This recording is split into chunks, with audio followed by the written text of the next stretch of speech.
As an IAS officer మీరు Bhagavad Gita follow అయ్యారు. It is actually an eye opener for me as and చాలా మందికి కూడా భగవద్గీత ఫాలో అయ్యే వాళ్ళకి అదే నమ్ముతారు. ఇందిరాగాంధీ ఆమెనే నాకు ఫోన్ చేసి ఈ ఆఫీసర్ వస్తే గానీ ఆ ఎలక్షన్ కండక్ట్ చేయడానికి వీలు లేదు అని అక్కడే ఆఫీసర్స్ అందరు చెప్తున్నారు. Sir some of the comments మాకు మొన్న వచ్చినాయి, మేము షార్ట్ లిస్ట్ చేసాము యాక్చువల్గా. అంటే అసలు నిజంగా ఇవి రెండోది, ఈ పనులన్నీ కూడా సీక్రెట్గా చేయవలసి ఉంటుంది, ఎవరికి తెలియకుండా చేయవలసి ఉంటుంది. మీకు ఢిల్లీ నుంచి ఒక ఫోన్ వచ్చినప్పుడు మీ ఫీలింగ్ ఎలా ఉంది?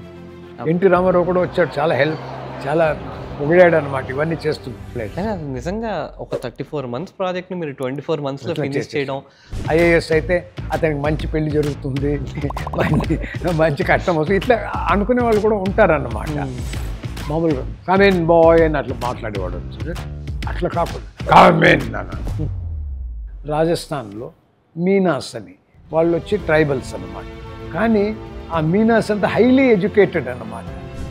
ఎవరు పబ్లిక్, బీదవాళ్ళు పబ్లికా? తెలంగాణలో లిక్కర్ది డబ్బు ఎక్కువ వస్తుంది. అదే సార్, ఓవరాల్గా అంటే it is just political agenda.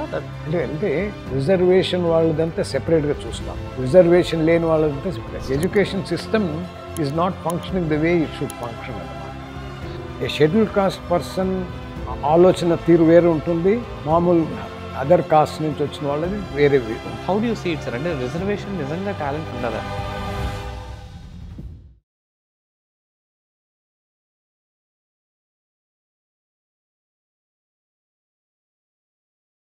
So welcome to ఇంటాక్స్.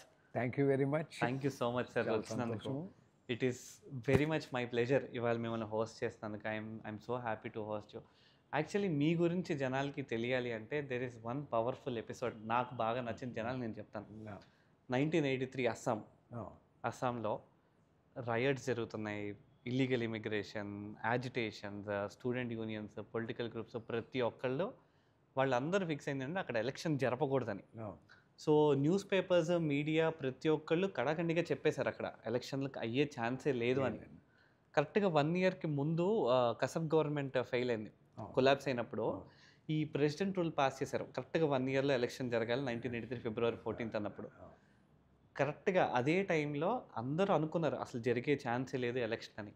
కానీ ఢిల్లీ నుంచి ఒకళ్ళకి ఫోన్ వచ్చింది, గోపాలకృష్ణ గారు మీకు ఫోన్ వచ్చింది. కరెక్ట్గా home commissioner to run the elections serve చేయాలని వచ్చింది.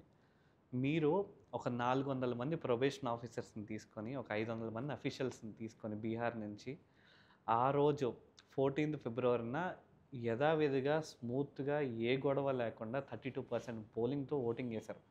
ఇండియా మొత్తం అసలు ఆ రోజు ఓటింగ్ అసలు ఎలక్షన్ అవ్వదని అనుకున్న టైంలో you as an IAS officer Assam case study ఇవాళకి చాలామంది చదువుకుంటారు. So this is a classic example, జనాలకి తెలియాలి హూ యు ఆర్, గోపాలకృష్ణ గారు. But thank you so much sir coming to the podcast. So ఇవాళ మేము చాలా మాట్లాడుకోబోతున్నాం. యాక్చువల్లీ చాలా టాపిక్స్ ఉన్నాయి మనం మాట్లాడుకోవాల్సినవి. బట్ మీరు మొన్న ఒక బుక్ రాశారు, లైఫ్ ఆఫ్ కర్మయోగి అని. ఆ బుక్లో నాకు చాలా ఫ్యాక్టర్స్ నచ్చినాయి సార్. కానీ వన్ ఆఫ్ ద ఫ్యాక్టర్, మీరు యాజ్ అన్ ఐఏఎస్ ఆఫీసర్ మీరు భగవద్గీత ఫాలో అయ్యారు. అంటే నువ్వు చేయాల్సింది, నీ కర్తవ్యం నువ్వు చేస్తే నువ్వు అవుట్కమ్ ఎక్స్పెక్ట్ చేయకు అని. It is actually an eye opener for me as and చాలా మందికి కూడా భగవద్గీత ఫాలో అయ్యే వాళ్ళకి అదే నమ్ముతారు. సో ఒక అస్సాం లాంటి ఒక కాన్ఫ్లిక్టింగ్ ఒక క్రైసిస్ సిచ్యువేషన్లో మీకు ఢిల్లీ నుంచి ఒక ఫోన్ వచ్చినప్పుడు మీ ఫీలింగ్ ఎలా ఉంది? నా మొట్టమొదటి ఫీలింగ్, అసలు అప్పటికే నేను ఆంధ్రప్రదేశ్లో ఉన్నాను, అస్సాంలో ఇదివరకు పనిచేశాను. కానీ అస్సాంలో ఎంతోమంది ఆఫీసర్స్ ఉన్నారు కదా, వారిలో ఎవరినన్నా ఒకరిని ఎన్నుకోకుండా నాకు కానీ ఎందుకు కబురు పెట్టారు అన్నది ఫస్ట్ థాట్. తర్వాత మా చీఫ్ మినిస్టర్ కూడా నాకు ఫోన్ చేసి, అయ్యా గోపాలకృష్ణ, నాకేమో నిన్ను వదులుకోవడం ఇష్టం లేదు, కానీ నాకు అక్కడి నుంచి ఫోన్ వచ్చింది. ఇప్పుడేమైంది అంటే ఇందిరాగాంధీ ఆమెనే నాకు ఫోన్ చేసి ఈ ఆఫీసర్ వస్తే కానీ ఆ ఎలక్షన్ కండక్ట్ చేయడానికి వీలు లేదు అని అక్కడే ఆఫీసర్స్ అందరు చెప్తున్నారు. కాబట్టి మీరు ఏ విధంగానైనా అతన్ని ఒప్పించైనా పంపించవలసిన అవసరం ఉంది అని చెప్పారు.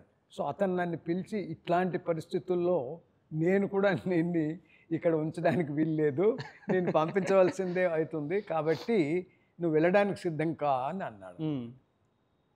మంచిదండి అని చెప్పాను. చెప్పిన తర్వాత నేను మా ఇంటికి వెళ్ళాను. ఇంటికి వెళ్ళిన తర్వాత మా అమ్మగారితో మాట్లాడాను. మా అమ్మగారిని అడిగాను. అప్పుడు మా అమ్మగారు ఏం చెప్పిందంటే, అయ్యా నేను 17 ఏళ్ళు ఉన్నప్పుడు మీ నాన్నగారితో నాకు పెళ్ళయింది. మీ నాన్నగారు అప్పుడు బర్మాలో పనిచేస్తున్నారు. నేను చిన్న అమ్మాయిగా ఏమీ తెలియని కొత్త ఊర్లో కొత్త దేశానికి నన్ను పంపించారు. నేను వెళ్ళాను కదా ధైర్యంగా.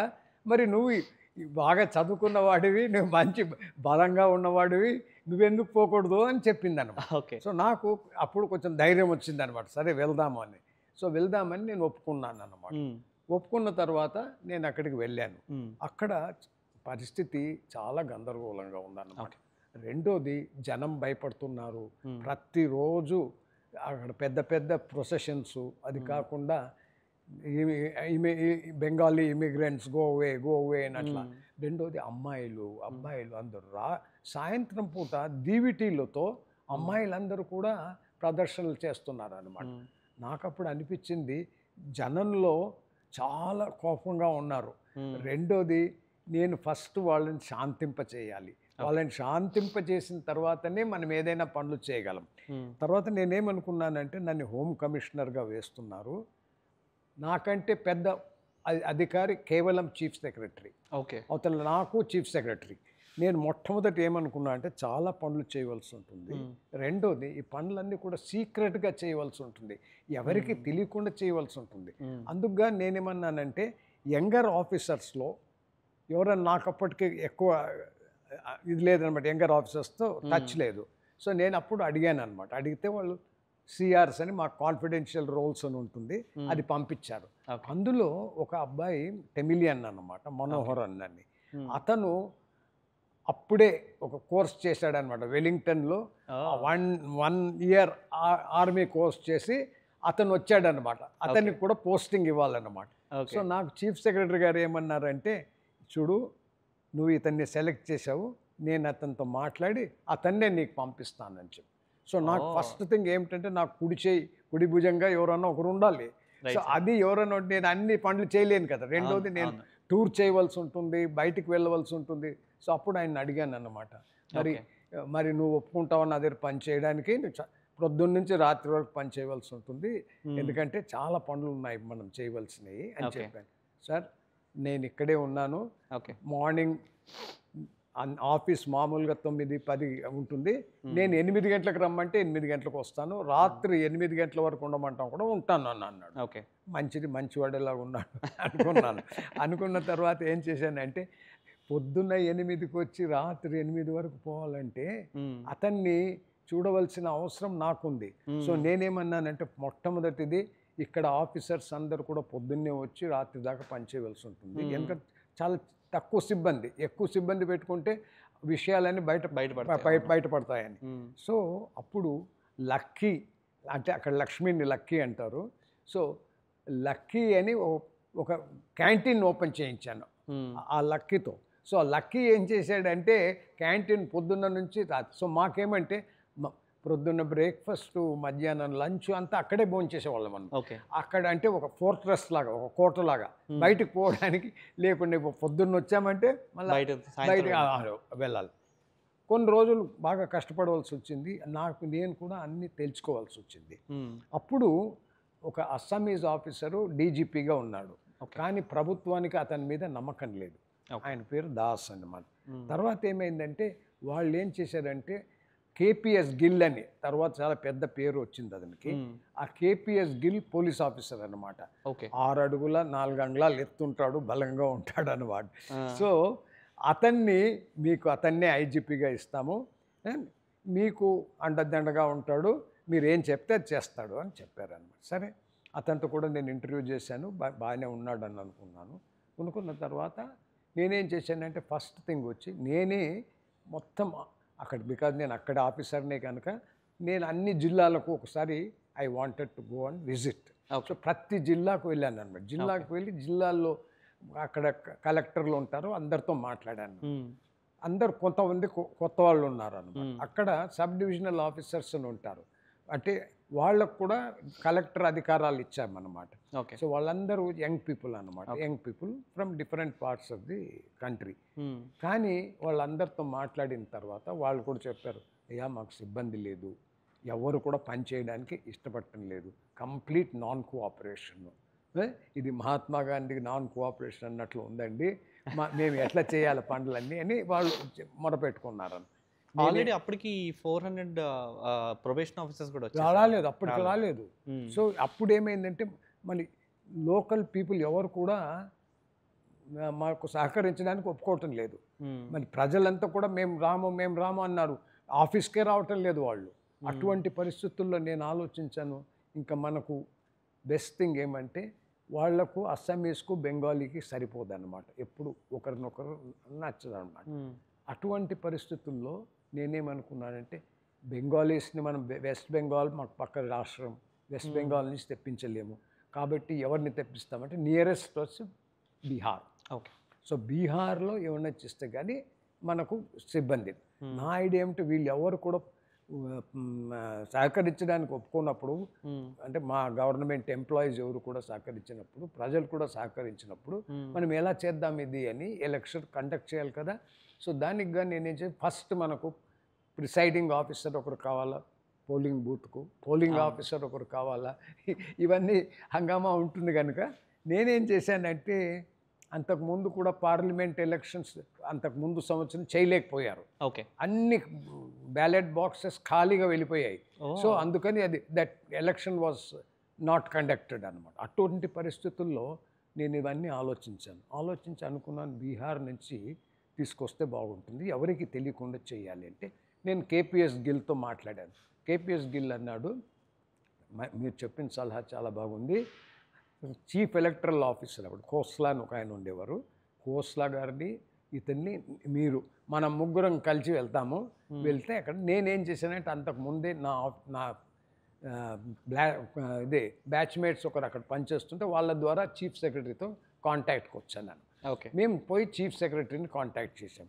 చీఫ్ సెక్రటరీ అన్న ఇటువంటిది మేము ఎప్పుడు చేయలేదు, మరి ఎట్లా చేద్దాము అంటే నేనన్నాను, అయ్యా మాకు బస్సులు మేము కమాండియర్ చేస్తే ఎవరు రావటం లేదు, బస్సు డ్రైవర్లు బస్సులు నడపటం లేదు, మాకు వెహికల్స్ మేము సీజ్ చేసే పవర్స్ ఉన్నాయి కానీ డ్రైవర్లు పని చేయటం లేదు, మరి ఏం చేద్దామో అని అనుకున్నాను.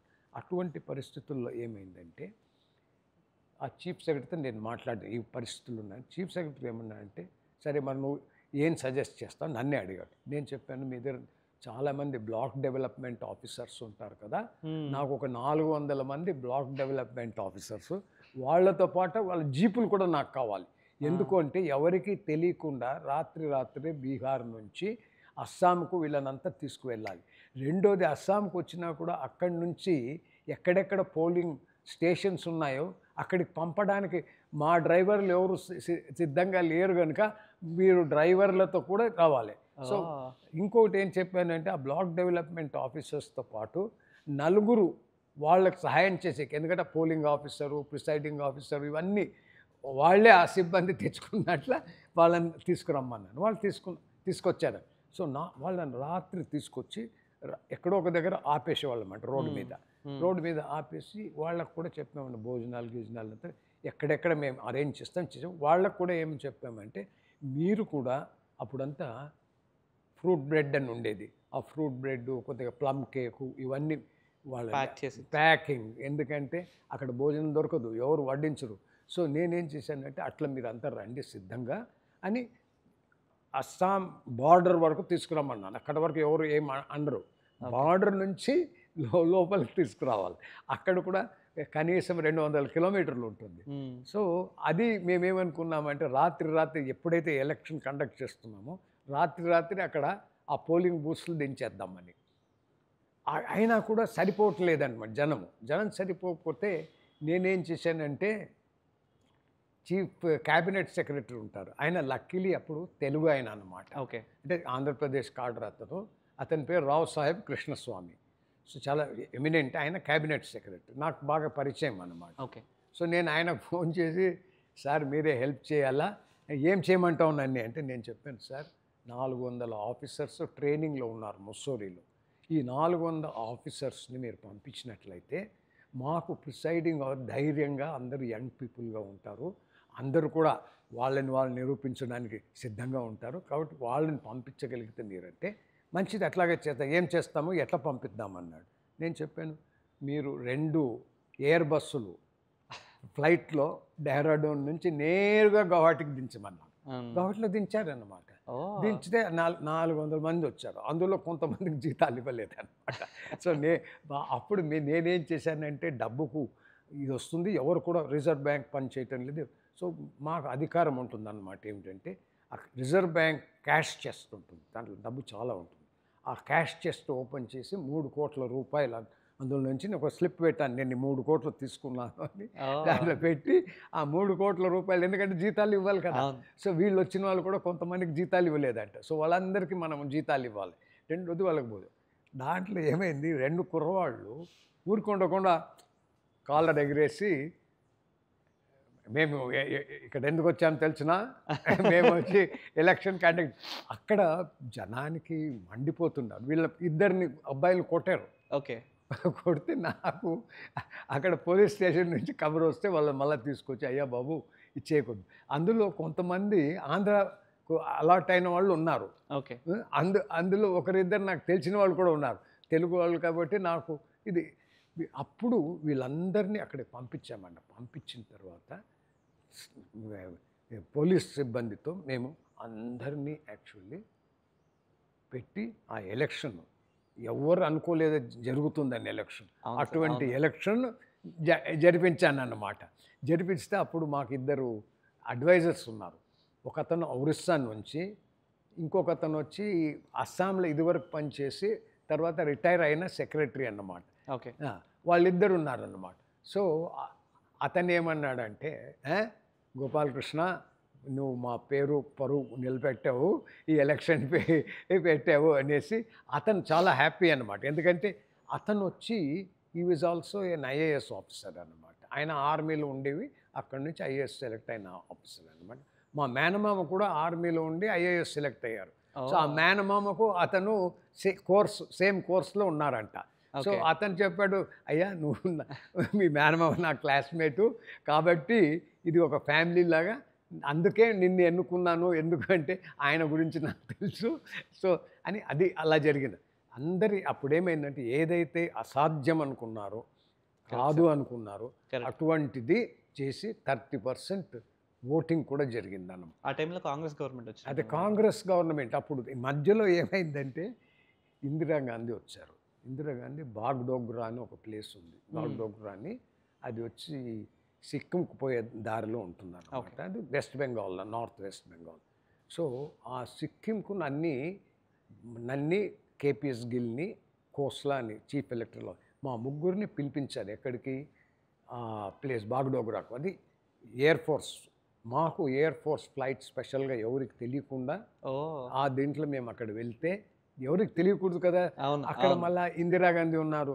ఇందిరాగాంధీతో కూడా రావు సాహెబ్ కృష్ణస్వామి క్యాబినెట్ సెక్రటరీ, మేము అక్కడ వెళ్ళామను. వెళ్ళిన తర్వాత మమ్మల్ని అడిగారు, ఏమేమి నీకు కావాలా, ఏది అనేది, కొన్ని 15-20 రోజుల ముందు, ఎంత సిబ్బంది కావాలా అట్లానని. సో వాళ్ళు సిబ్బంది కూడా పంపిస్తామని చెప్పారన్నమాట.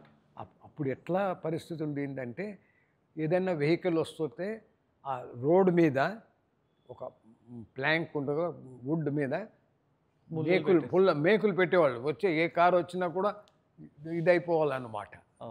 అంటే ఇది పంక్చర్ అయిపోతుంది అన్ని టైర్లు. అలా చేసుకుంటూ వచ్చారన్నమాట.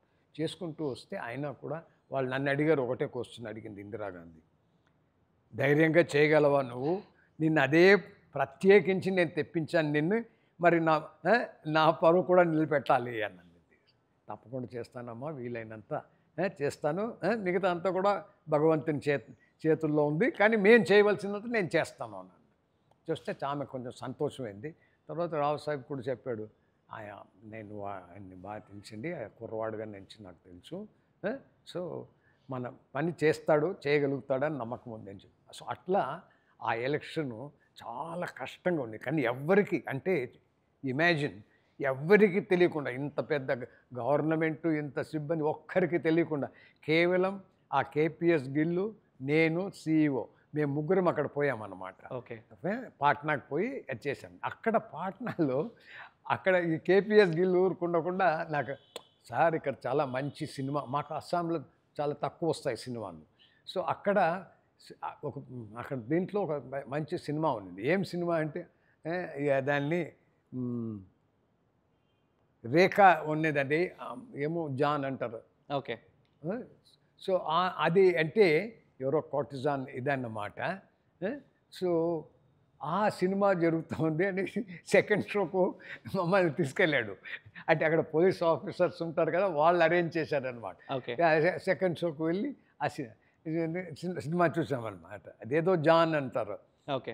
ఆ సినిమా వెళ్ళి చూశానన్నమాట.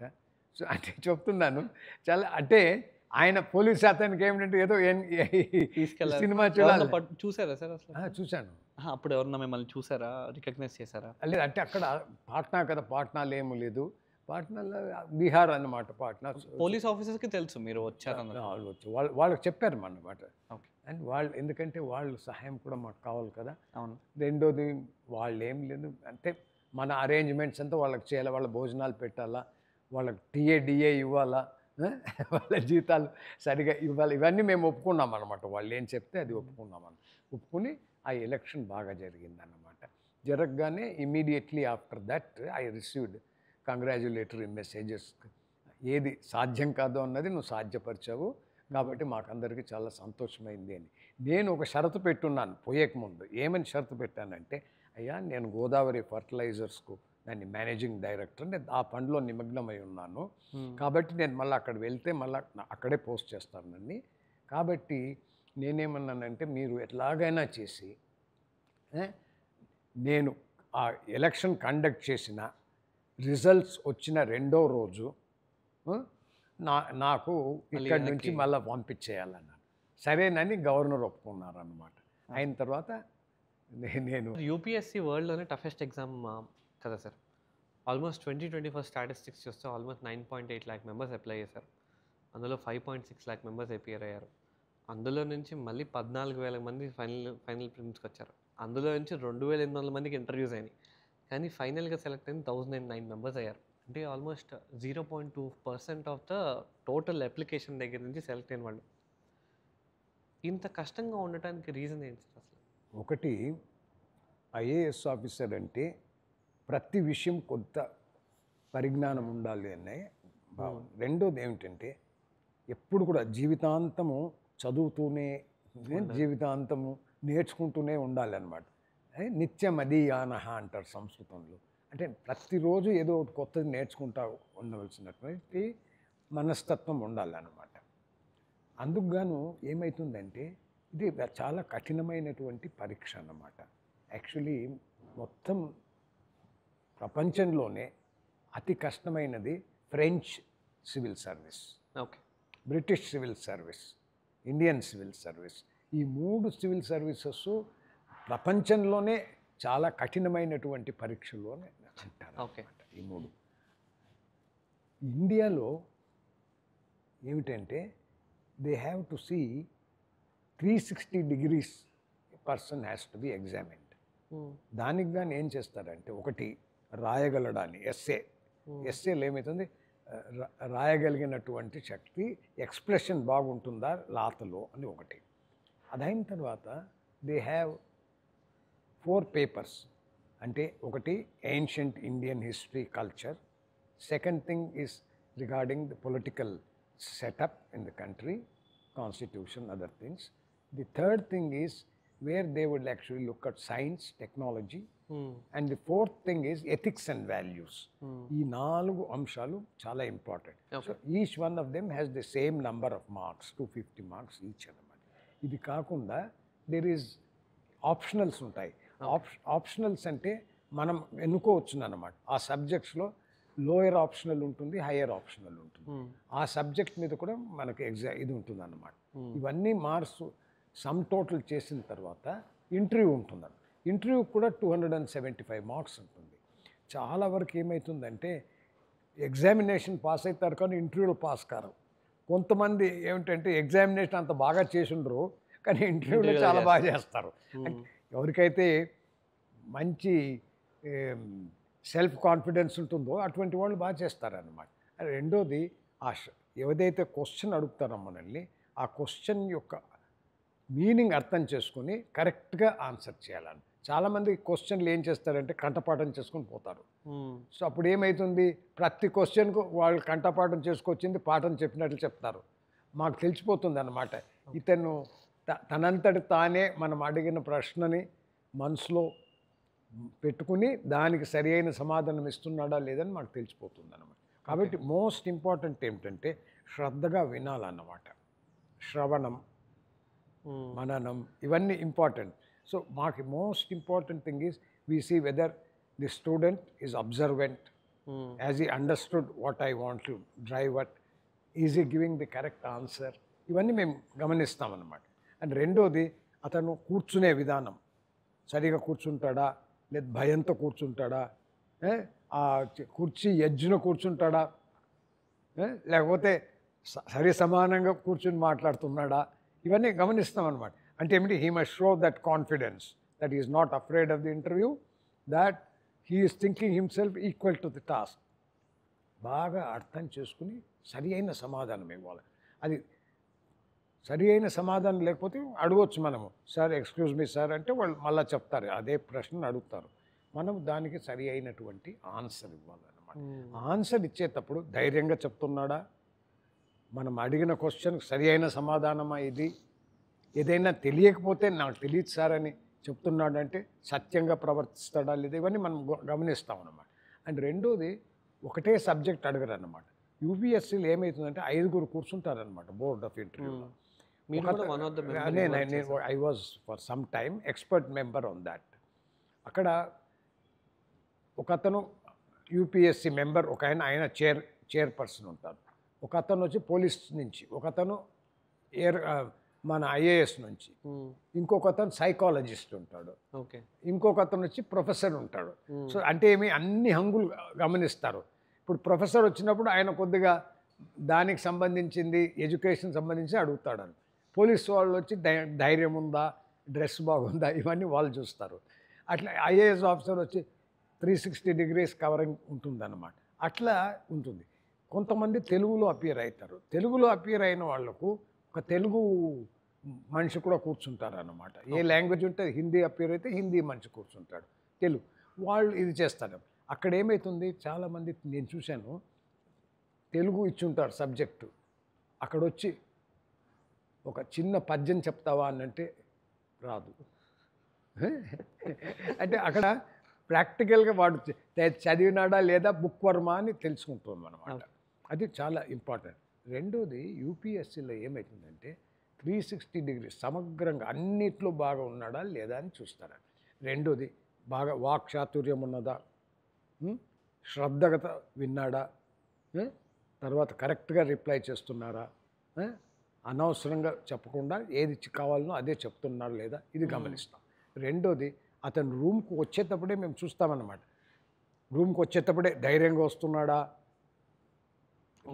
వంగి వస్తున్నాడా, నమస్కారం చేసేటప్పుడు అందరితో సరి సమానంగా ఉన్నాను అన్నట్లు మాట్లాడుతున్నాడా, లేదు చాలా మీక్గా ఉన్నాడా, ఇవన్నీ మేము గమనిస్తామన్నమాట. రెండోది కూర్చునేటప్పుడు మనము కొంతమంది ఏమి రాగానే చైర్ వేసుకుని కూర్చునేస్తారు, అట్లా తప్పు.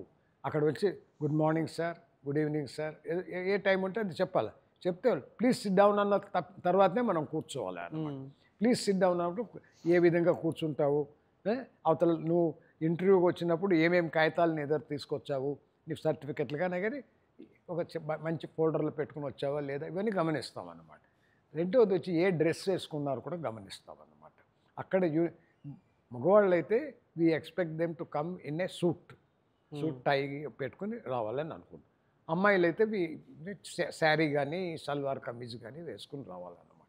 ఇది మేము చక్కగా చూస్తామన్నమాట. అంటే first is the appearance of the officer, ఏ విధంగా ఇది. రెండోది మాట్లాడే విధానం ఎట్లా ఉంది, సరిగా క్వశ్చన్ అర్థం చేసుకుని సమాధానం ఇస్తున్నాడా లేదా, ఇది మేము చూస్తామన్నమాట. These are the main things that we observe. రెండోది నేను కొన్ని సంవత్సరాలు అక్కడ ఎక్స్పర్ట్ మెంబర్గా వెళ్ళేవాడిని అన్నమాట.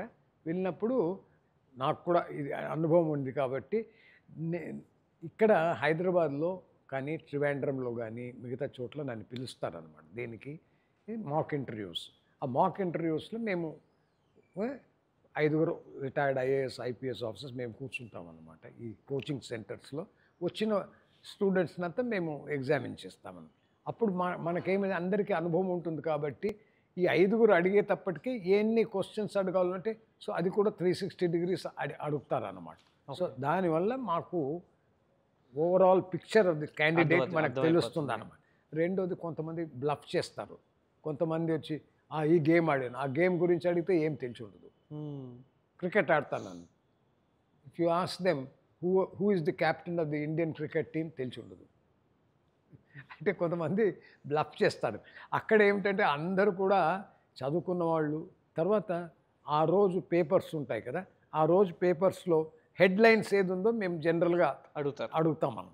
రెండోది ఇప్పుడు హిందూ లాంటి పేపర్స్ ఉంటే మిడిల్ ప్లేసెస్లో వాళ్ళ ఎడిటోరియల్ ఉంటుంది, ఇది చాలా బాగుంటుంది. సో మేము దాని గురించి జనరల్గా అంటే మాకేమంటే కరెంట్ అఫైర్స్ మీద మంచి అవగాహన ఉందా లేదా, బాగా చదివినవాడా కాదా, రెండోది అన్ని హంగులు ఉన్నాయా అందులో అని మేము చూస్తాం అన్నమాట. ఇవన్నీ చూసే మేము డిసైడ్ అన్ వెదర్ అక్కడ మేము కూర్చున్న వాళ్ళము మేము మార్కులు ఇవ్వమన్నమాట. మేము ఊరికే does he make the grade are does he not make the grade అని. కానీ అప్పుడు ఇంత స్ట్రక్చర్డ్గా ఉన్న ఎగ్జామ్, ఇంత కష్టమైన ఎగ్జామ్ కూడా different categories of marks, different categories of people appearing, different categories of situation ఉంది కదా, డిఫరెంట్ రిజర్వేషన్స్ అనుకోవచ్చు. బట్ టాలెంట్కి రిజర్వేషన్కి అసలు ఏంటి డిఫరెంట్ అంటే రిజర్వేషన్ వాళ్ళదంతా సెపరేట్గా చూస్తాము, రిజర్వేషన్ లేని వాళ్ళదంతా సెపరేట్. ఇప్పుడు ఏమైందంటే we are now seeing open category, open candidates. Second is OBC. OBC అయిన తర్వాత ఈబీసీ. ఆ ఈబీసీ అయిన తర్వాత schedule caste, schedule tribes. Schedule caste, schedule ట్రైబ్స్లో నార్మల్గా అనుకున్నంతమంది రారన్నమాట, అనుకున్నంతమంది రారు. కానీ ఓబీసీ, ఈబీసీ దీంట్లో బోలెడంతమంది వస్తారన్నమాట. సో దాంట్లో ఏమవుతుందంటే it's question of picking up, ఎవరు బాగున్నారు అందులో ఎవరు ఉన్నారని. సో ఏమవుతుంది అంటే మేము ఏం చేస్తామంటే does he make the grade are not అని. అంటే అందరు కూడా 4-5 పీపుల్ మేము ఊరికే ఏం చెప్తామంటే he makes the grade, he does not make the grade అని చెప్తాం అంతే. కానీ మార్కులు మేము వేయమన్నమాట. యూపీఎస్సీలో మెంబర్ ఎవరైతే చైర్పర్సన్ ఉంటాడో అతనే వేస్తాడన్నమాట మార్కు. ఎందుకంటే అతనికి తెలిసి ఉంటుంది అన్నమాట ఇది. ఎందుకంటే అతను ఒకటే కాన్స్టెంట్, మిగతా అంతా వాళ్ళు చేంజ్ చేయొచ్చు, కానీ ఆయన మాత్రం కాన్స్టెంట్గా ఉంటాడు కాబట్టి వాళ్ళ గణనలో ఎంత ఇవ్వాల మార్కులు వాళ్ళు వేస్తారన్నమాట. అదే సార్. అంటే ఇప్పుడు పబ్లిక్ పర్సెప్షన్ ఎలా ఉందంటే ఒక సెట్ ఆఫ్ పీపుల్, ఒక 3 డిఫరెంట్ సినారియోస్ మీకు చెప్తాను. ఒక సెట్ ఆఫ్ పీపుల్ ఏమో నిజంగా టాలెంట్ ఉన్నప్పుడు రిజర్వేషన్స్ ఏంటి, ఓపెన్ కేటగిరీ ఏంటి, నాన్ ఓపెన్ ఏంటి, ప్రతి ఒక్కళ్ళు టాలెంట్తో అందరు చదివే ప్రాసెస్లో చదువుతున్నారు. వాళ్ళ ఐడియాలజీ ఇండియన్ గవర్నమెంట్కి హెల్ప్ అవుతుంది, ఇండియన్ నేషన్కి హెల్ప్ అవుతుంది కదా. ఈ ప్రాసెస్లో దీన్ని డివైడ్ చేయడం అని ఒక పబ్లిక్ ఉన్నారు. సెకండ్ ఇస్ మీరు అన్నట్టు డివైడ్ చేస్తే వాళ్ళని కూడా ఎంకరేజ్ చేసినట్టు ఉంటుంది, వాళ్ళని కూడా ముందుకు తీసుకొచ్చినట్టు ఉంటుంది, వాళ్ళని వెనక సొసైటీ, వెనక కమ్యూనిటీలో ఉన్నారని వాళ్ళు అనుకుంటూ ఉన్నప్పుడు ఈ ఫినామినల్ ఫ్యాక్టర్స్ ఏవైతే ఉన్నాయో వాళ్ళకి సపోర్ట్ చేస్తాయి. అండ్ దిస్ థర్డ్ సినారియో, ఇవన్నీ పక్కన పెడితే దిస్ ఎంటైర్ రిజర్వేషన్ కానివ్వచ్చు, everything happens because of a political factor. So how do you see it sir? అంటే రిజర్వేషన్ నిజంగా టాలెంట్ ఉండాలా? యూపీఎస్సీ టఫ్ ఎగ్జామ్ అనుకున్నాం అనుకోండి. ఇప్పుడు ఇదివరకు ఎలా ఉండేదంటే ఐసీఎస్ అయిన తర్వాత ఐఏఎస్ వచ్చినప్పుడు రిజర్వేషన్స్ అన్నీ ఉండేది కాదన్నమాట. సో సెలెక్ట్ అయిన వాళ్ళందరూ కూడా నిష్ణాతులేనమాట. ఇప్పుడు ఏమైంది అంటే రిజర్వేషన్స్ వచ్చాయి, సోషల్ కన్సిడరేషన్స్ వల్ల రిజర్వేషన్. షెడ్యూల్ కాస్ట్ వాళ్ళకు సెపరేట్ కోటా, షెడ్యూల్ ట్రైబ్స్ వాళ్ళకి వాళ్ళ పాపులేషన్ని బట్టి ఎన్ని ఇవ్వాలనో అట్లా ఇస్తున్నారు అన్నమాట. అది కాకుండా ఇప్పుడు షెడ్యూల్ కాస్ట్ అంటే కూడా దాంట్లో కూడా చాలా చేంజెస్ ఉంటాయి. ఇప్పుడు కొన్ని ఏరియాస్లో షెడ్యూల్ ట్రైబ్సే ఉంటారు కానీ షెడ్యూల్ కాస్ట్ ఉండరు. ఇప్పుడు హిల్ ఏరియాస్ దాంతో. సో అక్కడ ఏమవుతుందంటే షెడ్యూల్ ట్రైబ్స్లో కూడా ఎడ్యుకేటెడ్ పీపుల్ ఉంటారు అన్నమాట, చాలా మంచి education, correct sir, very good people ఉంటారు అనమాట. ఇప్పుడు ఏమవుతుంది అంటే కొన్ని ఏరియాస్లో ఇప్పుడు ఆంధ్రప్రదేశ్ ఉందనుకో, తెలంగాణ, ఇప్పుడు ఆంధ్రప్రదేశ్ వాళ్ళు little more intelligent then Telangana people. So మనకు అది తేడాలు కనిపిస్తాయి అన్నమాట. అండ్ రెండోది ఏమవుతుందంటే అక్కడ ముఖ్యంగా మేము చూసేది ఏంటంటే షెడ్యూల్ ట్రైబ్స్లో నుంచి కనీసం ఎంత కావాల్సి ఉంటుంది. ఇప్పుడు ఏమైందంటే ఇట్లంతా చేసిన వల్ల there is a difference between A schedule caste person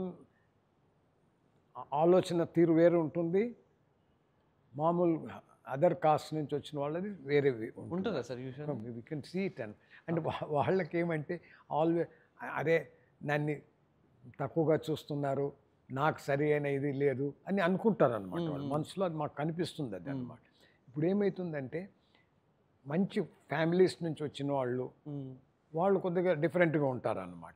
ఇప్పుడు ఏమైందంటే earlier every one use to be from good background and every one use to be. ఇప్పుడు ఏమైందంటే ఈ షెడ్యూల్ కాస్ట్, షెడ్యూల్ ట్రైబ్ ఇవన్నీ, so you are not having the same uniform level of knowledge. అందరూ సరి సమానం కాదన్నమాట. అంటే uniform of knowledge, accessibility of ఇప్పుడు we are providing uniformity of accessibility, okay, but not actually of suitability. ఆ suitability చూడాలి కదా. ఆ సూటబిలిటీ కల్లా ఏమైతా ఉందంటే ఐఏఎస్ ఇదివరకు అంటే అన్అడల్టరేటెడ్, ఇప్పుడు ఏమవుతుందంటే అన్ని దీని నుంచి వస్తారు కాబట్టి you are not sure whether all of them are of the same standard. Okay, అది ఒకటి.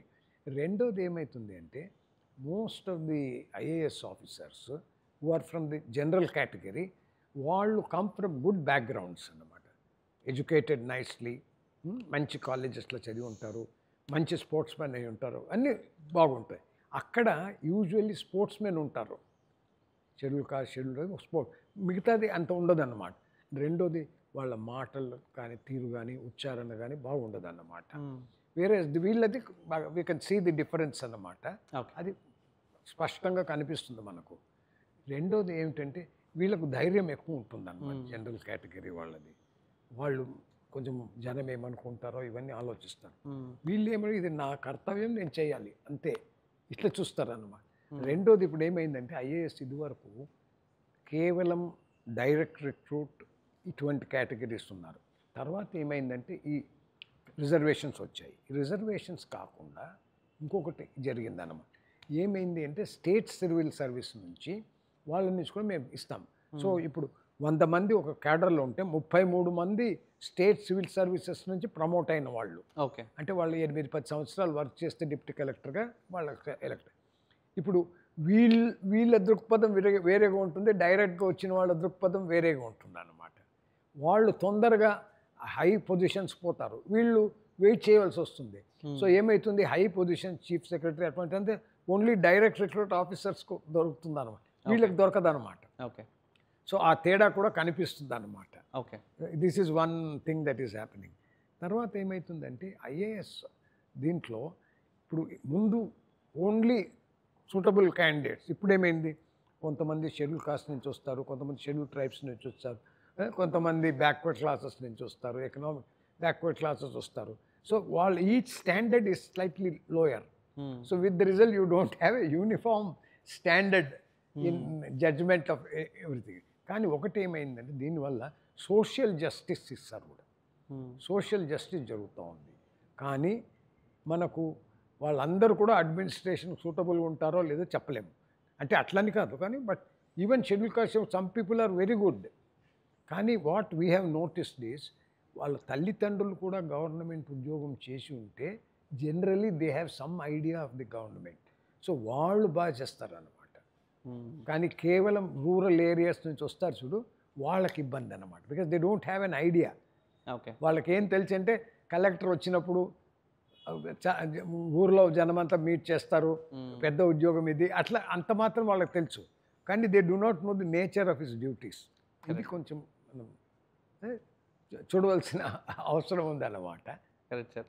అదే అండ్ అనదర్ సినారియో ఇస్, అంటే ఇప్పటిదాకా ఎవరికి తెలియదు, మా మదర్ ఫాదర్కి తప్ప 2019లో నేను ప్రీలిమ్స్ అటెండ్ అయ్యాను. Right. So when I did my prelims, నేను లాస్ట్ ఒక 6 months నేను ప్రిపేర్ అయ్యి వెళ్ళాను. It was very tough, prelims కూడా నుంచి వెరీ టఫ్. తర్వాత నేను 3 years తర్వాత I did my JCJ law చేసి I did my junior civil judge exam ఇచ్చాను. ఈ కట్ ఆఫ్ మార్క్స్ ప్రాసెస్లో కూడా there's a bifurcation for the general and the non general కదా. ఇక్కడ ప్రతి ఒక్కరికి మీరు అన్నట్టు accessibility of education over period of time మారుతూ వస్తుంది కదా. But do you really think administration లెవెల్లో కూడా ఐఏఎస్ ఆఫీసర్స్ అందరూ మారుతూ వస్తున్నారు, they are more talented now, everything is accessible to every one కదా, ఇది చేంజ్ అయ్యే ఛాన్స్ ఉందా గోయింగ్ ఫార్వర్డ్? నేనేమనుకుంటున్నానంటే సోషల్ కండిషన్స్ని బట్టి రెస్పాన్స్ టు దిస్ థింగ్ ఇప్పుడు ఏమవుతుంది, ఇంతవరకు ఎక్కువ మంది అపియర్ అవుతున్నారు ఐఏఎస్కు. More number. కానీ ఇప్పుడు 9 లక్షల మంది పరీక్ష రాశారు కదా, ఇవన్నీ అంటే చాలా ఎక్కువ మంది వస్తున్నారు. కానీ ఎందుకు వస్తున్నారు, మిగతా చోట్ల అవకాశాలు దొరకటం లేదండి. సో మనం చూడవలసింది ఏమిటంటే, నేను కేవలం ఇదే సర్వీస్ జాయిన్ అవుతాను, ఇంకా వేరే చేయను అనుకున్న వాళ్ళే వస్తే మంచిగా ఉంటుంది. అట్లా జరగటం లేదన్నమాట. ఇప్పుడు ఎందుకయిందంటే, రెండోది ఏమిటంటే, వాళ్ళు మెనీ పీపుల్ స్టేటస్ వస్తుంది ఈ జాబ్లో అని చూస్తున్నారే కానీ మనము 10 మందికి సాయం చేయగలమన్న దృక్పథంతో చాలా తక్కువ మంది చూస్తున్నారు. అండ్ రెండోది, చాలామంది యంగ్ పీపుల్ ఏమంటే ఐఏఎస్ అయితే అతనికి మంచి పెళ్లి జరుగుతుంది, మంచి కష్టం వస్తుంది, ఇట్లా అనుకునే వాళ్ళు కూడా ఉంటారన్నమాట. ఇది ఒక ప్రాబ్లం అన్నమాట. రెండోది ఏమవుతుంది, అమ్మాయిలు చదివితే ఐఏఎస్ భర్తలు దొరకటం కష్టమవుతూ ఉంది. ఓకే. సో వాళ్ళు ఏం చేస్తారంటే ఐఏఎస్ ఆఫీసర్నే చేసుకుంటాము అని అనుకుంటారు. అంటే అప్పుడు ఇద్దరికి ఒకరు అంటే మా పని గురించి వాళ్ళకి తెలిసి ఉంటుంది, అది మంచిది అని అనుకుంటారు. ఇది కూడా ఒకటి జరుగుతుంటుంది అన్నమాట. నన్ను అడిగితే ఏమవుతుందంటే, ఆ ఏజ్ లిమిట్ ఇదివరకు చాలా మంచిది. అది మేమంతా అపియర్ అయినప్పుడు 21 to 24 ఉండాలి, 21 సంవత్సరాలు ఉండాలి, 24 లోపల ఉండాలి. అంటే మీ యంగ్ ఫెలో. ఆ యంగ్ ఫెలో ఉన్నప్పుడు అప్పుడు పాస్ అయితే మనం ఎవరి దగ్గర ట్రైనింగ్ తీసుకుంటాం వాళ్ళు మనల్ని మార్చగలరు అన్నమాట. అంటే ఆ ఏజ్లో మా కొత్త మార్పులు తీసుకురాగలం. వాళ్ళల్లో పెండ్లి అయి ఉండదు, చెప్పినట్లు ఉంటుంది, ఏ పనైనా చేయడానికి సిద్ధంగా ఉంటారు. కాబట్టి మనం we can bring about changes.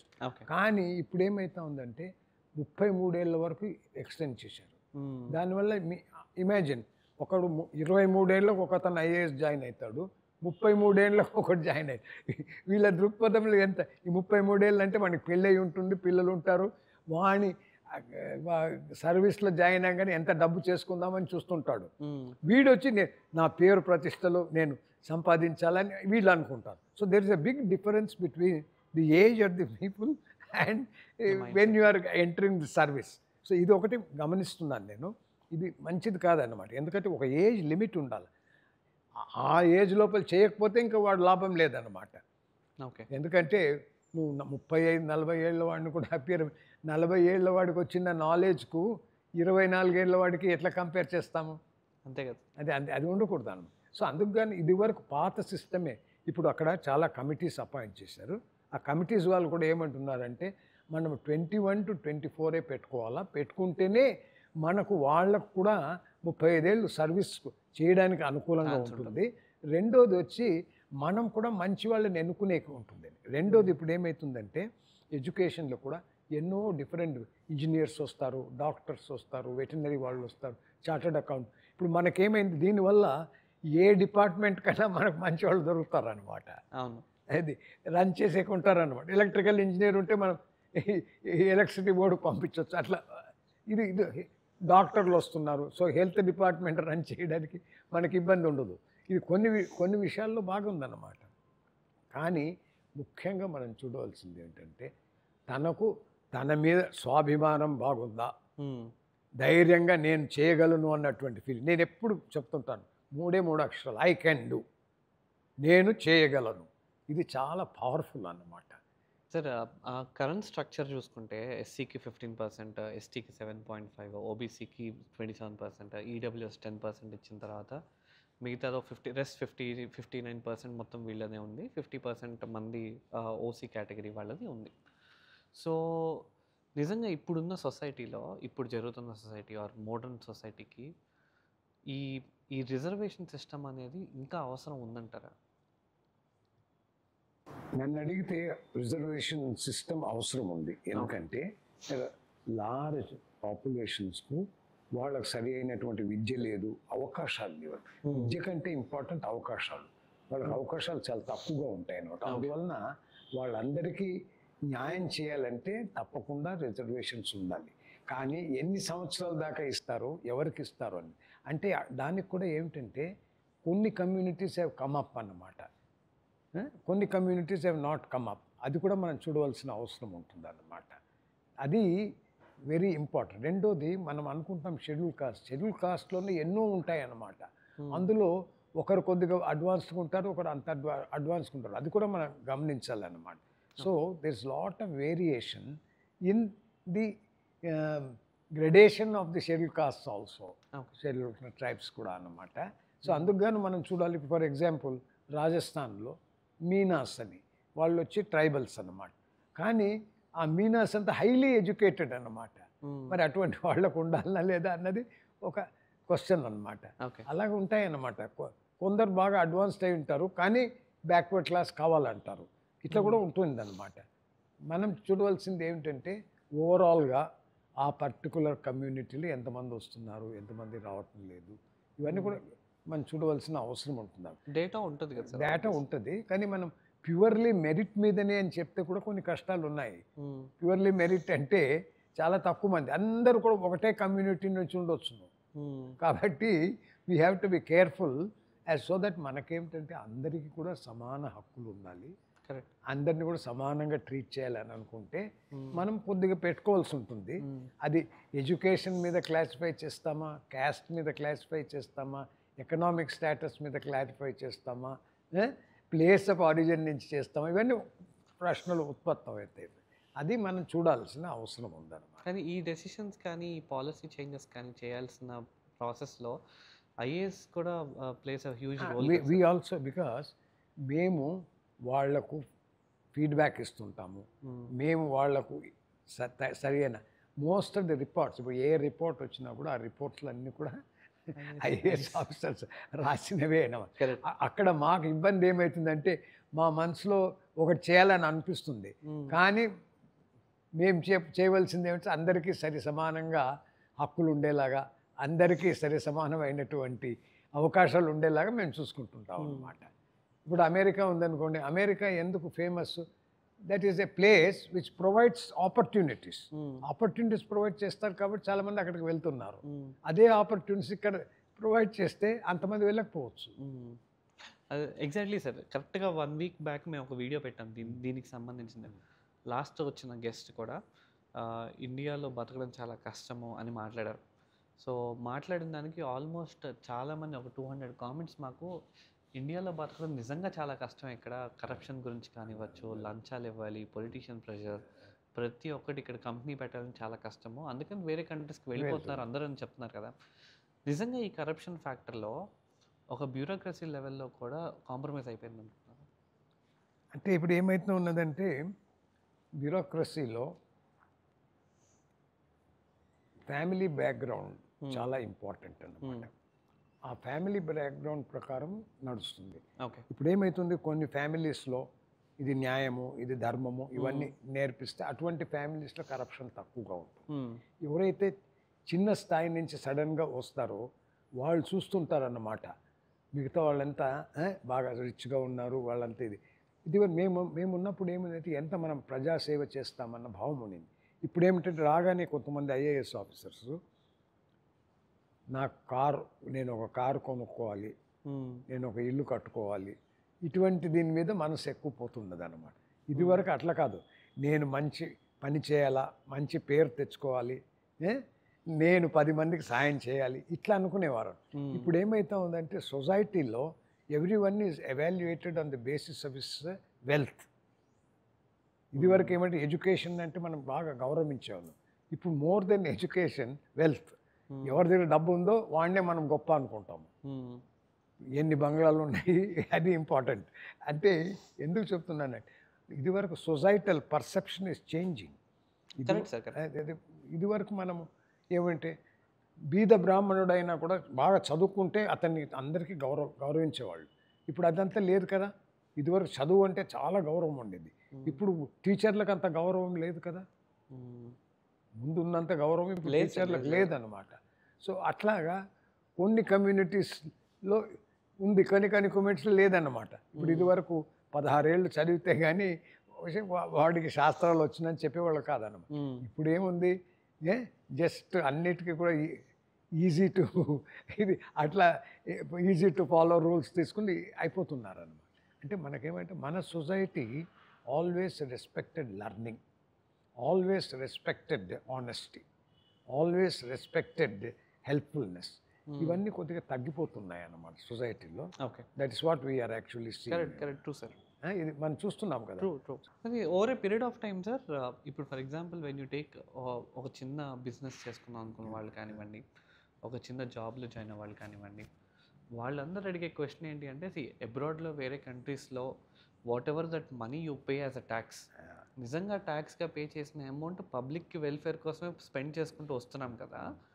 Whereas in the country like India 140 కోట్ల మంది ఉన్నప్పుడు ట్యాక్స్ పేయర్స్ 5 కోట్ల మంది ఉన్నారు సార్ ఇవాళకి. We still have only 5% of the people who are paying taxes. కానీ ఆ ట్యాక్స్ పేయర్స్కి కూడా there is no benefit of getting a tax benefit కదా, పబ్లిక్ వెల్ఫేర్ కదా. So where can the development come in? Everything is going for public welfare, రిజర్వేషన్కి వెళ్ళిపోతుంది కదా. మనకేమిటంటే in India the number of poor people when you look at a medium level చాలా ఎక్కువ మంది ఉన్నారన్నమాట. Rich people are very limited. వేరే ఇతర దేశాల్లో రిచ్లోనే మిడిల్ క్లాస్ వాళ్ళు ఎక్కువ ఉంటారన్నమాట. మిడిల్ క్లాస్ ఎక్కువగా ఉంటారు కాబట్టి పువర్ పీపుల్ చాలా తక్కువ మంది ఉంటారు. మన దగ్గర ఏమిటంటే రిచ్ పీపుల్ తక్కువ మంది ఉన్నారు, ఎక్కువ మంది పువర్ పీపుల్. అందుకు గాను మనం అన్ని ప్రోగ్రామ్స్ ఏమి ఫ్రీ రేషన్స్ ఇవ్వటము, ఫ్రీ మెడిసిన్స్ ఇవ్వటము, ఇవన్నీ మనం ఎందుకు చేస్తున్నామంటే దే కాంట్ అఫోర్డ్ అన్నమాట. అఫోర్డబిలిటీ ఎప్పుడు వస్తుంది? ప్రతి ఒక్కరికి ఉద్యోగం ఉంటే, ప్రతి ఒక్కరు సంపాదన ఉంటే వాళ్ళకి ఇట్లా ఉండదు. కానీ మనం సరి అయిన సంపాదన అంటే తనకు సరిపోయేంత సంపాదన మనం ఇవ్వలేకపోతున్నాం. అందువల్ల ఏమవుతుందంటే వాళ్ళు కూడా చూస్తుంటారు ఎక్కడ మనకు ఫ్రీ ఏదన్నా దొరుకుతుందా అని. సో అందుకని ఫ్రీ రేషన్స్ ఇస్తున్నారు, ఫ్రీ మెడిసిన్ ఇది ఇస్తున్నారు, ఇవన్నీ జరుగుతున్నాయి. ఇప్పుడు అక్కడి నుంచి వస్తారు లాట్ ఆఫ్ పీపుల్, మన వాళ్ళు పని చేయరు.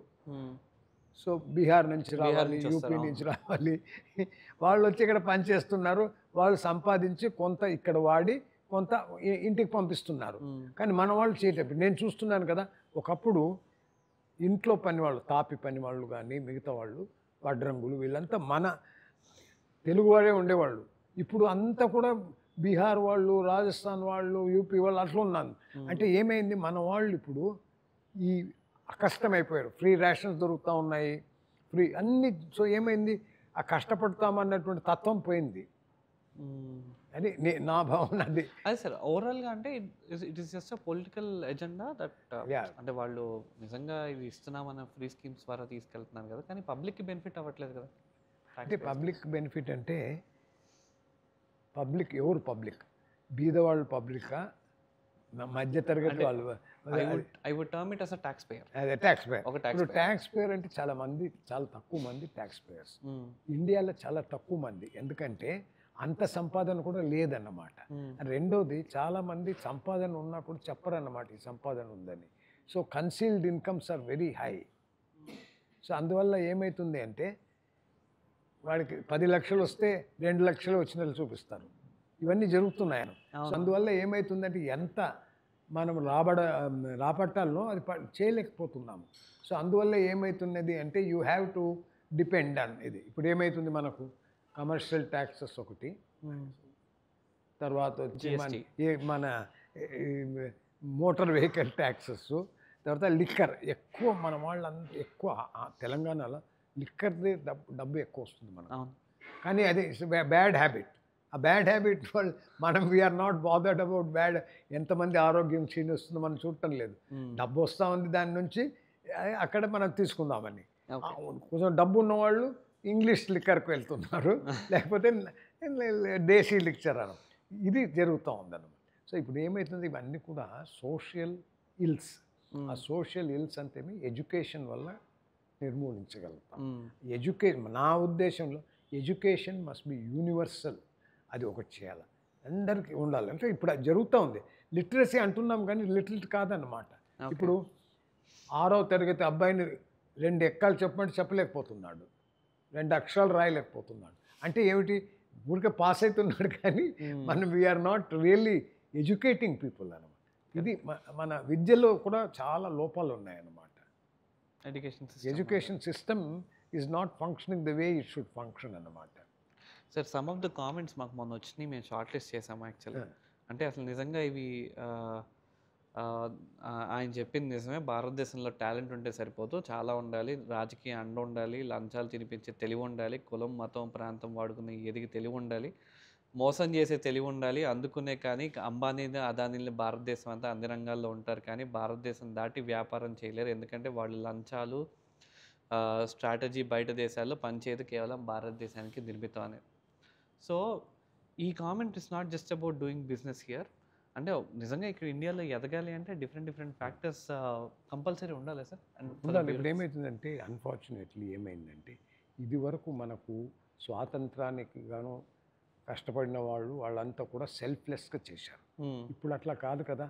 ఇప్పుడు పాలిటిక్స్లో జాయిన్ అయితే నేను ఎంత డబ్బు చేసుకోగలను ముఖ్య ఉద్దేశంతో పాలిటిక్స్ జాయిన్ అవుతాను. అప్పుడు అలా ఉండేది కాదు. మన దేశానికి స్వాతంత్రం తీసుకురావాలి, నా ప్రాణమైన అర్పిస్తానని ఆ భావం ఉండింది. ఇప్పుడు అది లేదన్నమాట. ఇప్పుడు అందరూ కూడా ఏమిటంటే నాకు ఏదైనా హోదా వస్తే ఎంత డబ్బు నేను చేసుకోగలను అని ఆలోచిస్తున్నాను.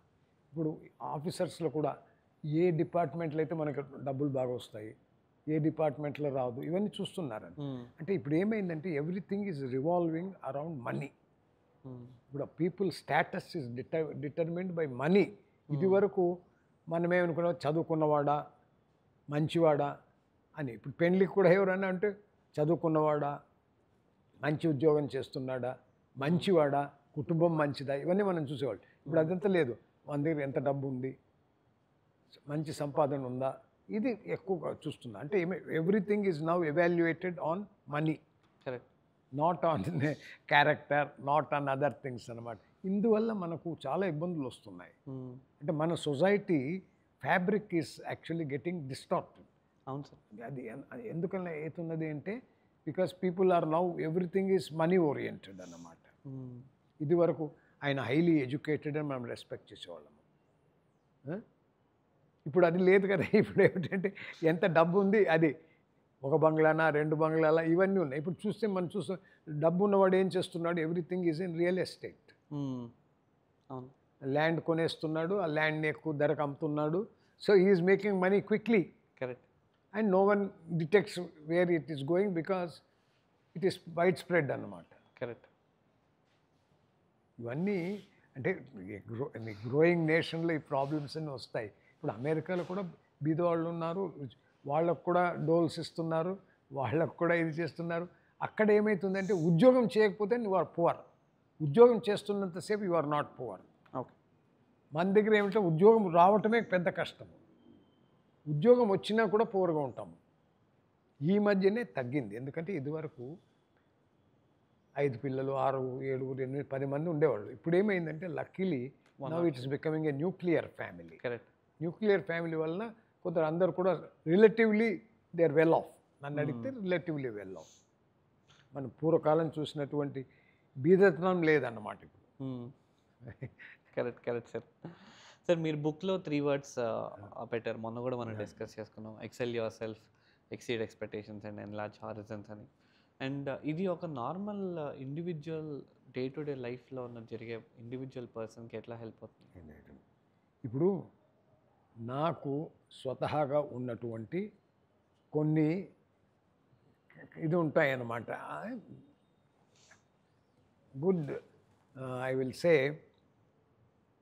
గుడ్ క్యారెక్టర్ కానీ గుడ్ ఇది కానీ. ఇప్పుడు you can't expect every one to have the same thing అన్నమాట. అండ్ రెండోది మనది individuality is important. I am a individual. As an individual you must excel your self. No point వాడికి ఎంత డబ్బు ఉంది నేను కూడా అట్లా కావాలని అనుకోకూడదు. నువ్వేమనాలంటే ఆ డబ్బుది ఉపయోగం ఏమిటి అది చూసుకోవాలి. రెండోది వచ్చి మనలో ఎంత శక్తి ఉందో ఆ శక్తిని పూర్తిగా వినియోగించాలి.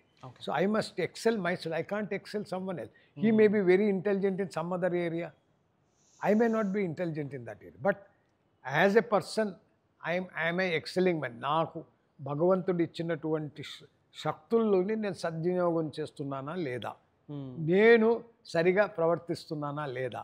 So I must look at myself that I'm I doing my best.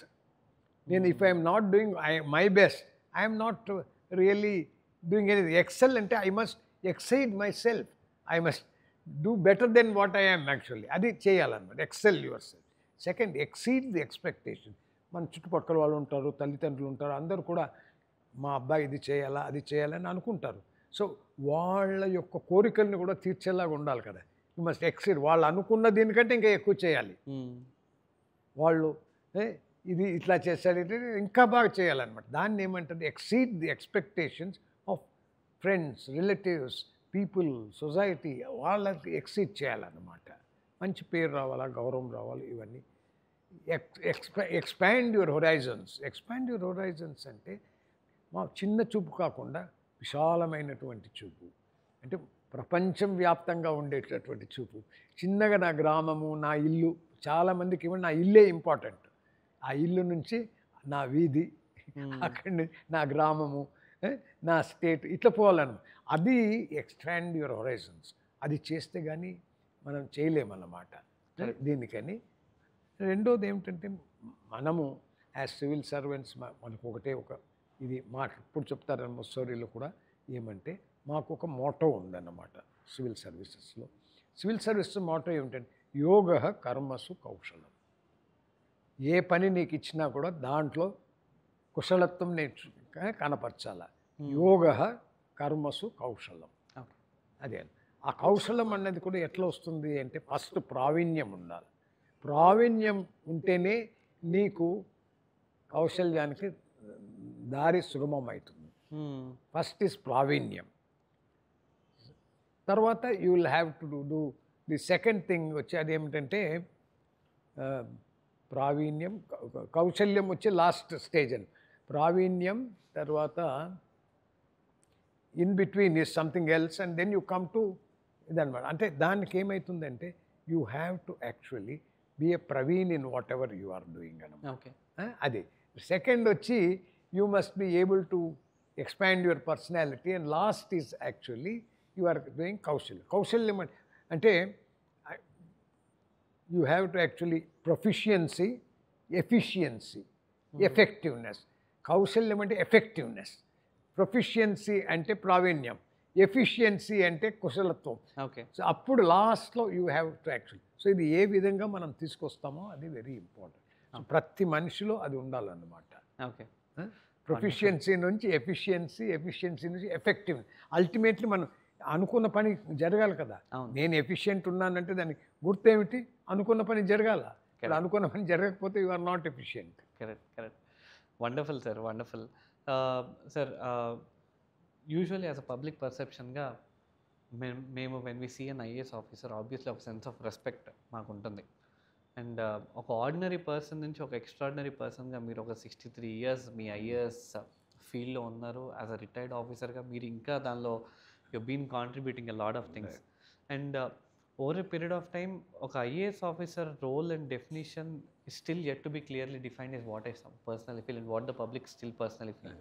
ఇప్పుడు ఏమవుతుందంటే, ఐఏఎస్లో మా ట్రైనింగ్ అంతా కూడా ఐఏఎస్కు ఇది ఏ పని చెప్పినా కూడా నువ్వు సిద్ధంగా ఉండాలి.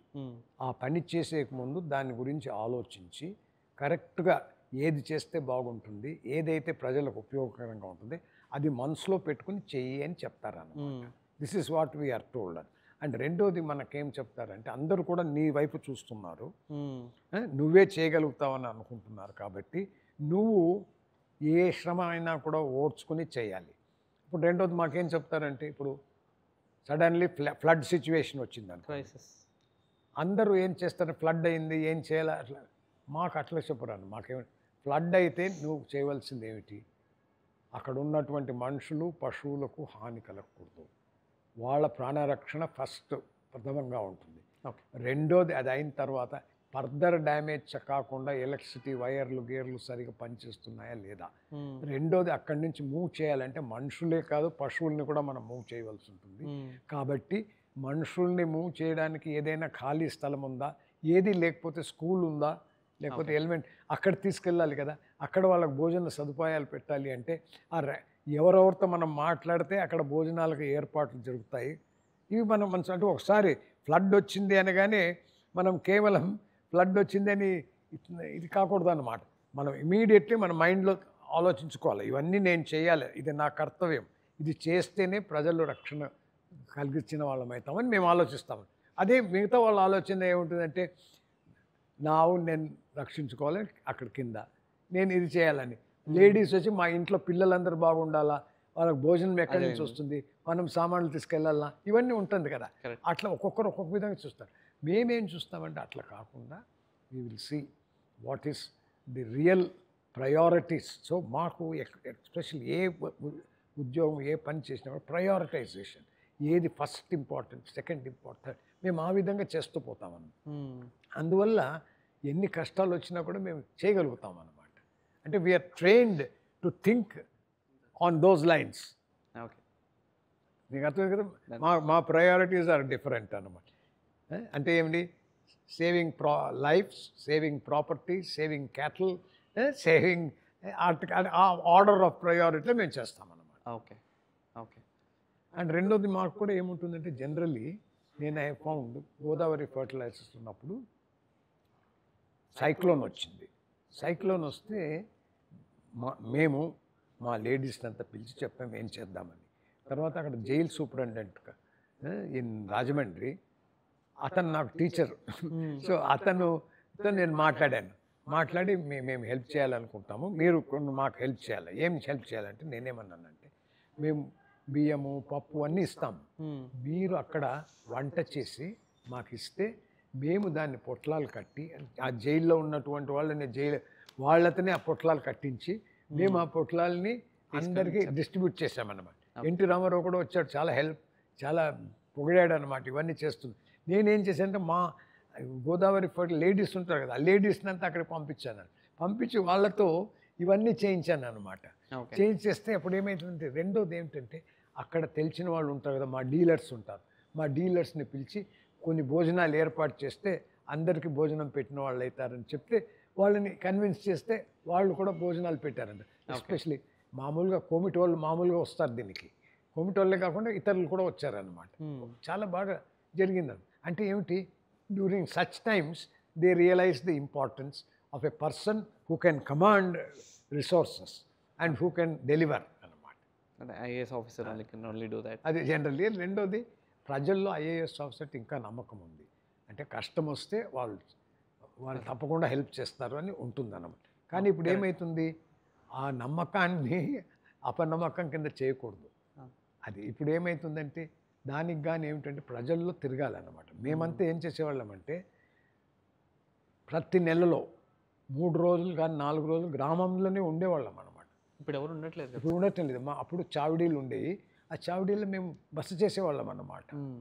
మా కోడ్ ఆఫ్ కాండక్ట్ అట్లా ఉంది, మేము చేసేవాళ్ళం. అందువల్ల ఏమైందంటే మాకు కూడా ప్రజలతో మంచి సంబంధాలు ఉండేవి. ఇప్పుడు జనం ఇప్పుడు అంతా ఏం పొద్దున్న జీప్లో పోయి ఈవినింగ్ జీప్ కూడా కాదు, ఇప్పుడు అందరు మంచి రోడ్లు వచ్చేసి అందరు కార్లు కావాలంటున్నారు. మేము జీప్లో వెళ్ళేవాళ్ళము. అప్పుడు IR8 ప్యాడీ అదంతా ఇంట్రడ్యూస్ చేసినప్పుడు మేము కూడా షూస్ వదిలేసి మళ్ళీ మేము కూడా ప్యాంట్ పైకి వేసి మేము కూడా పొలంలో మేము నేర్పించామన్నమాట. అంటే IR8 అనేప్పుడు టైచుంగ్ నేటివ్ అని అవన్నీ వెరైటీస్ ఆఫ్ ప్యాడీ. సో మేము వాళ్ళ ప్రజలతో కూడా కూర్చుని అది చేపించేవాళ్ళం అన్నమాట. ఓకే. ఇప్పుడు లేదు కదా సార్. ఇప్పుడు లేదు. ఇప్పుడు అంటే they don't want to soil their clothes, they want to మేము అట్లా ఉండలేదు కదా. మేము ప్రజలతో మమేకమయ్యి వాళ్ళు ఏం చేస్తున్నా మనం కూడా చేసి చూపిస్తామని అనుకునేవాళ్ళం.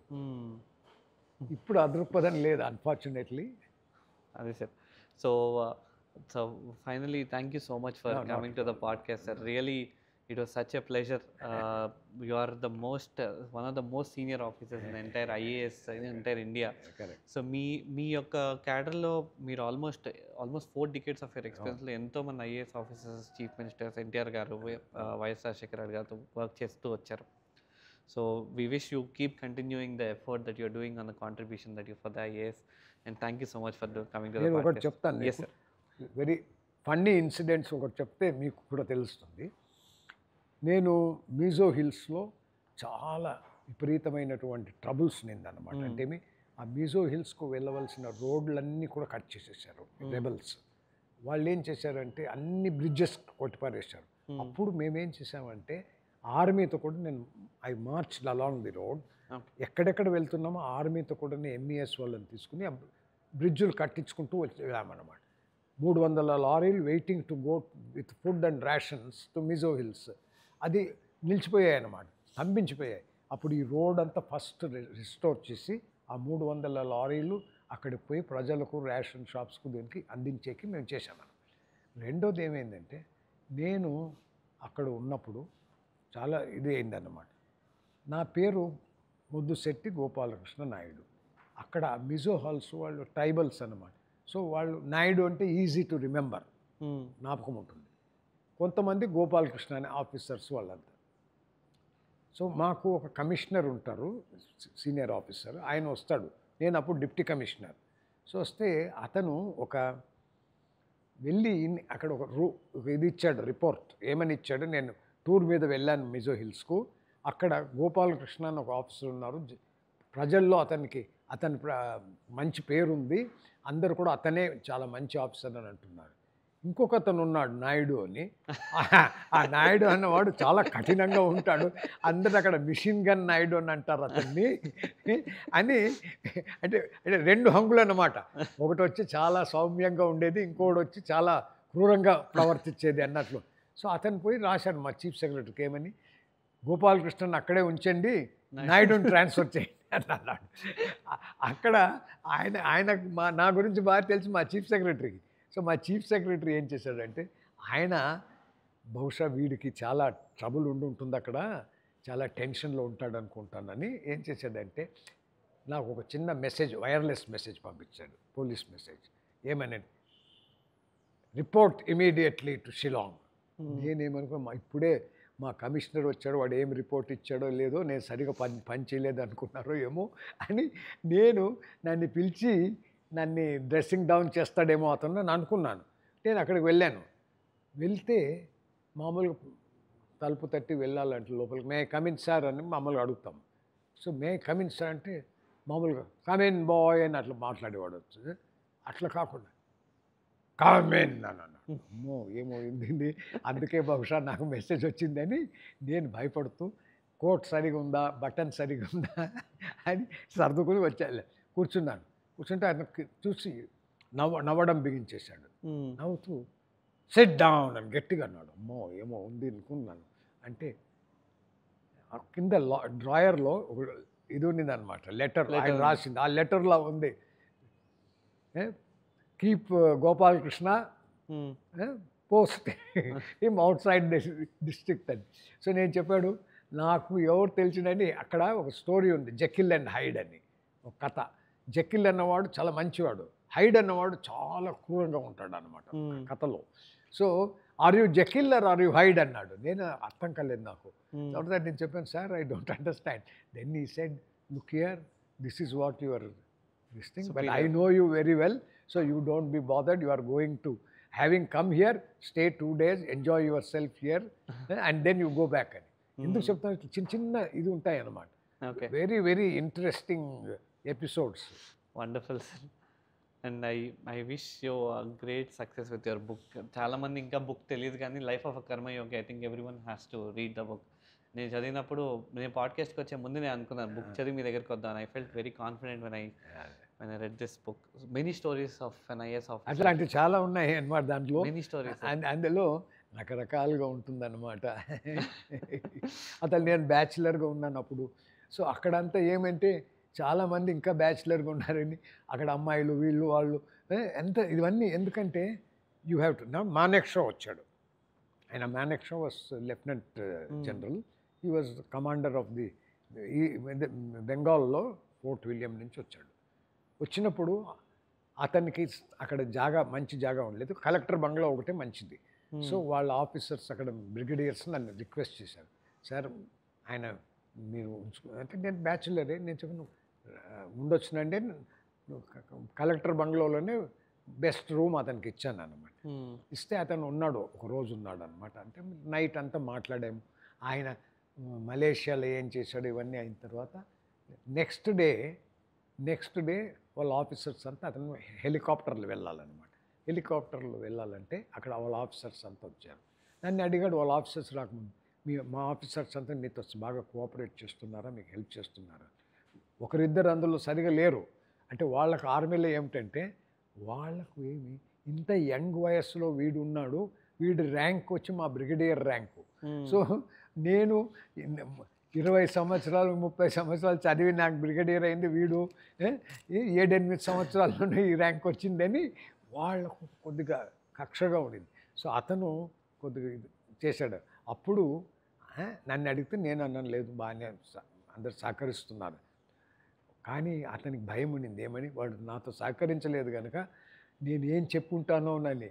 ఎప్పుడైతే అతను వచ్చి Meenakshi collector spoken highly of you అని చెప్తే వెరీ హ్యాపీ. అతన్ని హెలికాప్టర్లు పంపించిన తర్వాత నా దగ్గర వచ్చాడు. I thought my career is over and you would have the opportunity to say anything against me but you have not done it అని చెప్పాడు. చిన్న చిన్నది విషయాలు అది, అందుకనే దాంట్లో ఉంది మీనాక్షి కూడా ఉందన్నమాట. So wonderful. Thank you so much for coming to the podcast.